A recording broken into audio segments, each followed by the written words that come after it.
ജനപ്രിയ പ്രഖ്യാപനങ്ങൾ പ്രതീക്ഷിക്കരുത്. കുറച്ച് മുണ്ട് മുറി കൊടുക്കേണ്ടി വരും, കുറച്ച് കയ്പീതിര് കുടിക്കേണ്ടി വരും. പിന്നെ കയ്പേറിയ കഷായം എല്ലാവരും കുടിക്കേണ്ടി വരും കേട്ടോ.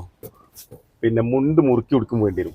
പൊന്നാര ചങ്ങന്മാരെ, ഞാൻ രാഷ്ട്രീയം ചെറുതായിട്ടെങ്കിലും പഠിക്കാൻ തുടങ്ങിയത്, നിരീക്ഷിക്കാൻ തുടങ്ങിയത് 1998 ആ കാലഘട്ടങ്ങളിലാണ്. അന്ന് EK നായനാരായിരുന്നു മുഖ്യമന്ത്രി. അങ്ങനെ 2001 നിയമസഭാ ഇലക്ഷൻ വന്നു. EK നായനാർ മന്ത്രിസഭ പരാജയപ്പെട്ടു. പിന്നീട് വന്നത് AK ആന്റണി മന്ത്രിസഭ. അദ്ദേഹം അന്ന് ആദ്യം നടത്തിയ പ്രസ്താവന എന്താ പറയുക, കയ്പേറിയ കഷായം എല്ലാവരും കുടിക്കേണ്ടി വരും, മുണ്ട് മുറുക്കി എടുക്കേണ്ടി വരും. ഇതാണ് അദ്ദേഹം പറഞ്ഞത്. അന്നത്തെ കാലഘട്ടങ്ങളിൽ ആൾക്കാർക്ക് ഓർമ്മയുണ്ടെങ്കിൽ മനസ്സിലാവും. എന്നിട്ട് എൻ്റെ സുഹൃത്ത് മൊയ്തീൻക കേത്തല ഒരു ആരോഗ്യശാലയിൽ ഇറങ്ങിക്കാണ്ട് വയറുവേദനക്കുള്ള മരുന്ന് ഒരു അരിഷ്ടം എന്തോ കുടിച്ചുകൊണ്ട് കയ്പേറിയ കഷായം ഞാൻ കുടിച്ചിട്ടുണ്ടോ, നിങ്ങൾ കുടിച്ചോളൂ എന്നൊക്കെ പറഞ്ഞുകൊണ്ട് ആ ഒരു രംഗം എനിക്കിങ്ങനെ ഇപ്പോൾ ഓർമ്മ വരുന്നുണ്ട്. അത് കഴിഞ്ഞ് ആ സർക്കാർ വീണു, VS അച്യുതാനന്ദൻ വന്നു. പിന്നീട് VSന്റെ സർക്കാർ വീണു, ഉമ്മൻചാണ്ടി സർക്കാർ വന്നു. ആദ്യം നടത്തിയ പ്രസ്താവന തന്നെ ഖജനാവിൽ 10 പൈസ ഇല്ല. പെൻഷൻ എവിടെ നിന്ന് എടുത്തു കൊടുക്കും? പെൻഷൻ കുറച്ചൊക്കെ എടുത്തു കൊടുത്തു. പിന്നെ മാസങ്ങളോളം മുടങ്ങി ആ സർക്കാർ വീണു. അപ്പോൾ അത് കഴിഞ്ഞ് പിന്നീട് LDF സർക്കാർ വരുന്നു, പിണറായി വിജയന്റെ സർക്കാർ വന്നു. എന്ത് സംഭവിച്ചു? ഇവർ ഈ 10 പൈസ ഇല്ല, ഖജനാവിൽ ഒന്നുമില്ല, പൂച്ച പെറ്റെടുക്കുക എന്നൊക്കെ പറഞ്ഞ ആ ഖജനാവിൽ നിന്ന് പണം എടുത്തുകൊണ്ടാണ് ഈ പറഞ്ഞ മുടങ്ങിക്കിടന്നിരുന്ന പെൻഷനും ഒക്കെ 1000 രൂപ കൂട്ടിക്കൊടുത്തു. മാസങ്ങളോളം മുടങ്ങിക്കിടന്ന പെൻഷനൊക്കെ എടുത്തു കൊടുത്ത്.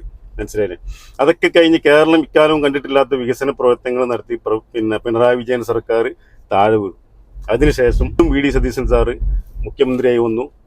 അതിനുശേഷം എന്തുണ്ടായി? വീണ്ടും ഇതാ നമ്മളെ മറ്റേ ആൾ വന്നിട്ടുണ്ട്, അതേ കാസറ്റ് എടുത്തുകൊണ്ട് വന്നിട്ടുണ്ട്. മുണ്ട് മുറുക്കി എടുക്കണം, പക്ഷെ ഇപ്രാവശ്യം ചെറിയ മാറ്റം ഉണ്ട് കേട്ടോ.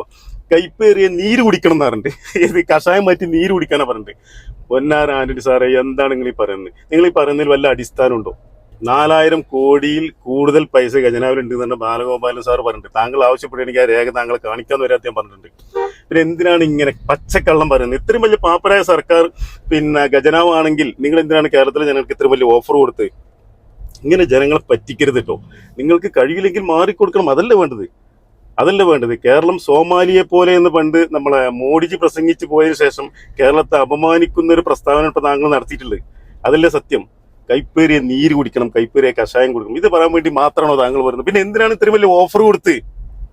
ജനങ്ങൾ നിങ്ങളുടെ മോഹന വാഗ്ദാനത്തിൽ വീണുകൊണ്ടാണ് കേരളത്തിൽ നല്ലൊരു സർക്കാരിനെ മാറ്റി നിങ്ങൾക്ക് ഭരണം ഏൽപ്പിച്ചിട്ടുള്ളത്. അപ്പൊ ജനങ്ങൾ വഞ്ചിക്കരുത് കേട്ടോ. ജനങ്ങൾ ചേഞ്ച് ആഗ്രഹിച്ചു എന്നുള്ളത് സത്യമാണ്. പക്ഷെ ജനങ്ങൾ എന്താണ് വിചാരിച്ചോ? ചിരിക്കുന്ന ഒരു മുഖ്യമന്ത്രിനെ കിട്ടി, ചിരിക്കാത്ത മുഖ്യമന്ത്രിനെ മാറ്റി എന്നുള്ളതാണ് സത്യത്തിൽ. അപ്പൊ കേരളത്തിലെ ജനങ്ങളെ മൊത്തം നിങ്ങൾ ചിരിപ്പിച്ച് സന്തോഷിപ്പിച്ച് 5 വർഷം നിങ്ങൾ കൊണ്ടുപോകണം.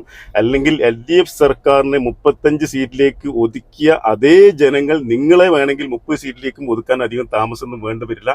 ഞാനിതൊക്കെ പറയുമ്പോൾ നിങ്ങൾ പറയും കേരളമാകെ കടത്തിൽ മുങ്ങി നിൽക്കുകയാണ്. പക്ഷെ സത്യം അതാണോ? കേരളം കടത്തലാണ്, ഒരു സംശയമില്ല. പക്ഷെ ഇന്ത്യ രാജ്യം കടത്തിലാണ്. കേരളത്തെക്കാളും കടമുള്ള 12 സംസ്ഥാനങ്ങൾ നമ്മൾ ഇന്ത്യ രാജ്യത്തുണ്ട്. സത്യല്ലേ? അപ്പോൾ ആ സംസ്ഥാനത്തൊന്നും കാണാത്ത വികസന പ്രവർത്തനങ്ങളായിരുന്നു ഈ കഴിഞ്ഞ സർക്കാർ കേരളത്തിൽ കാഴ്ചവെച്ചത്. പിന്നെ കേരളത്തിലുള്ള സർക്കാർ തന്നെ മാറി വരുന്ന ഏത് സർക്കാരും കടമെടുത്തുകൊണ്ട് തന്നെയാണ് വികസന പ്രവർത്തനങ്ങൾ നടത്തിയിട്ടുള്ളത് ആണല്ലോ. അപ്പൊ ഇടതുപക്ഷ സർക്കാർ കടമെടുക്കുമ്പോൾ പിന്നെ കയ്പ് നീര് കുടിക്കണം, പാപ്പരായി, ആകെ പ്രശ്നം എന്ന ആ സർക്കാർ കാണിക്കുന്ന വികസന പ്രവർത്തനങ്ങളൊന്നും നിങ്ങൾക്ക് കാണിക്കാനും കഴിയുന്നില്ല. അപ്പൊ അതല്ലേ സത്യം? അതാണല്ലോ സത്യം അല്ലേ?